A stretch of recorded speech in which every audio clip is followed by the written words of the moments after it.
Subscribe करिए हमारे YouTube channel को और बेल आइकन दबाएं जिससे हमारे वीडियो की नोटिफिकेशन आए सबसे पहले। तकरीबन 12वीं सदी ईस्वी की बात है, यानी जब ईस्वी 12वीं सदी चल रही थी और हिजरी सदी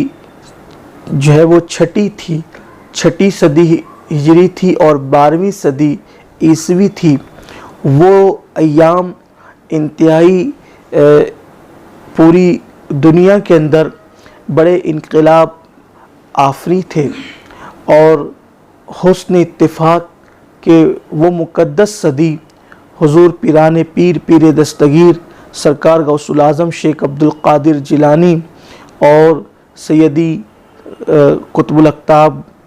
शेखुल इस्लाम सैयदना ख्वाजा उस्मान हरवनी शेखुल इस्लाम अताए रसूल इंदल वली सरकार मुईन मिल्लत वद्दीन ख्वाजा गरीब नवाज़ हज़रत सैयदी शेखुल शुयूख शेख शहाबुद्दीन उमर सोहरवर्दी, इसी तरह से सैयदना शेख मुहियुद्दीन इब्न अरबी, इसी तरीके से उसके बाद हज़रत सैयदी शम्स तबरेज़ हज़रत आरिफ रूमी। इस तरह से ये एक सिलसिलतुज़्ज़हब है कि एक के बाद एक इस तरह की हस्तियाँ जो है वो इस्लाम की खिदमत करती हुई हमें नज़र आती हैं। उन्हीं बुज़ुर्गों में एक अज़ीम नाम है अताए रसूल हिंदल वली मुईन मिल्लत वद्दीन नायब नबी फ़िल हिंद ख्वाजा बुज़ुर्ग शेखुल इस्लाम ख्वाजा मुईनुद्दीन चिश्ती अजमेरी गरीब नवाज़ रहमतुल्लाहि ताला अलैह का।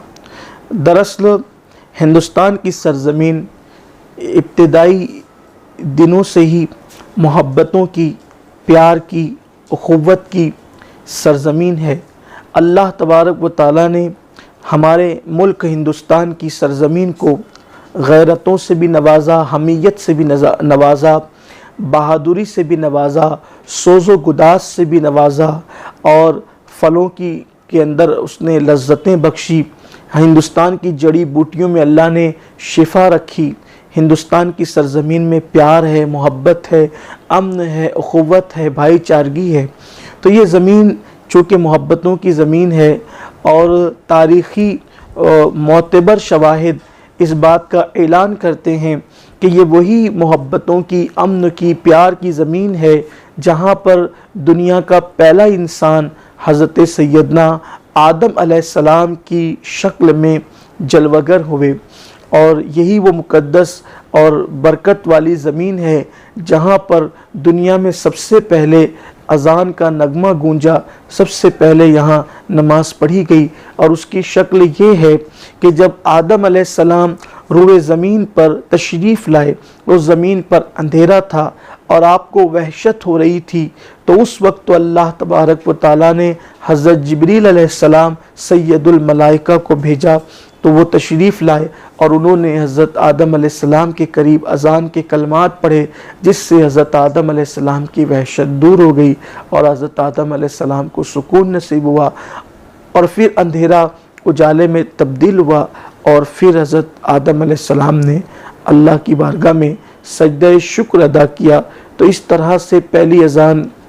जिस ज़मीन पर हुई है वो बरकत वाली ज़मीन यही हिंदुस्तान की सरज़मीन है और जहाँ पर सबसे पहले सुजूद नियाज़ लुटाए गए हैं। तो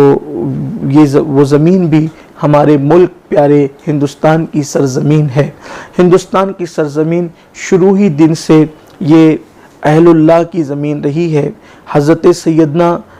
मुजद्दिद अल-फ़सानी शेख अहमद सरहिंदी रहमतुल्लाह अलैह के बकौल हिंदुस्तान में कई अम्बिया अलैहिमुस्सलाम के मज़ारात भी हमें मिलते हैं। वसूख के साथ नाम जो है वो नहीं बताए गए हैं, नामों में इख्तिलाफ पाया जाता है, लेकिन हज़रत मुजद्दिद अल-फ़सानी रहमतुल्लाहि ताला अलैह ने हिंदुस्तान में अम्बिया किराम अलैहिमुस्सलातु व तस्लीम के बहुत सारे अम्बिया किराम अलैहिमुस्सलातु व तस्लीम के मज़ारात की निशानदेही फरमाई है। इसी तरह से कई सहाबा किराम रिदवानुल्लाहि ताला अलैहिम अजमईन जो है हिंदुस्तान की सरज़मीन पर तशरीफ़ लाए। मौरख़ीन के अक़वाल के इख्तिलाफ़ में न जाते हुए सिर्फ़ ये बताया जा सकता है کہ کم و بیش 12 سے زیادہ صحابہ کرام رضوانُاللہ تعالیٰ علیہ مجمعین ہندوستان تشریف لائے.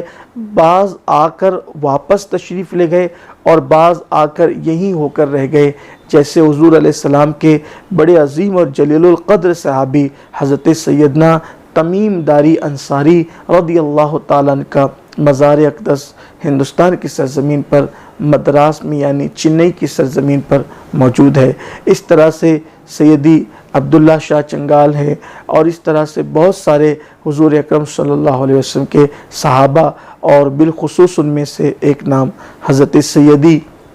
بابا رتن ہندی رضی اللہ تعالیٰ عنہ کا نام بھی آتا ہے. اگرچہ اس معاملے میں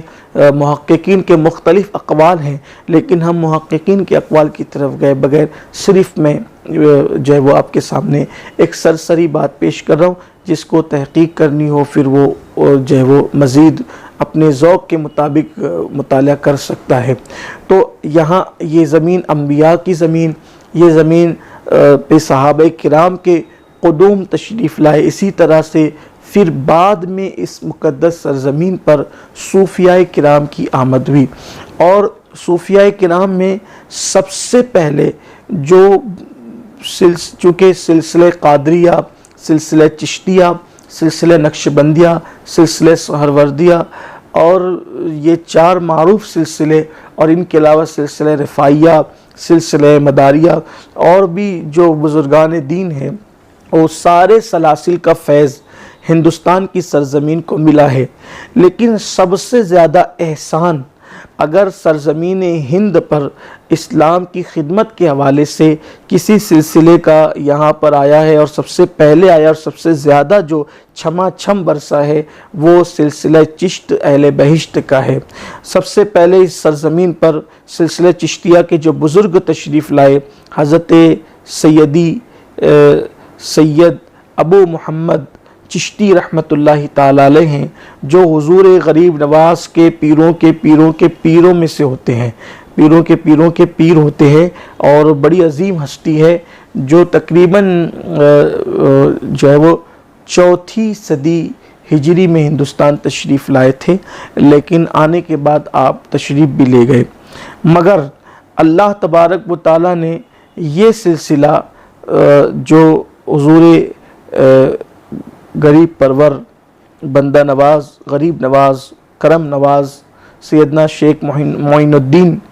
چشتی حسن سنجری ثم اجمیری رضی اللہ تعالیٰ عنہ کے مقدر میں لکھا تھا کہ آپ کے ذریعے سے ہندوستان میں اسلام کو استحکام اور فروغ نصیب ہو. تو سرکار غریب نواز خواجہ بزرگ ہندوستان تشریف لائے.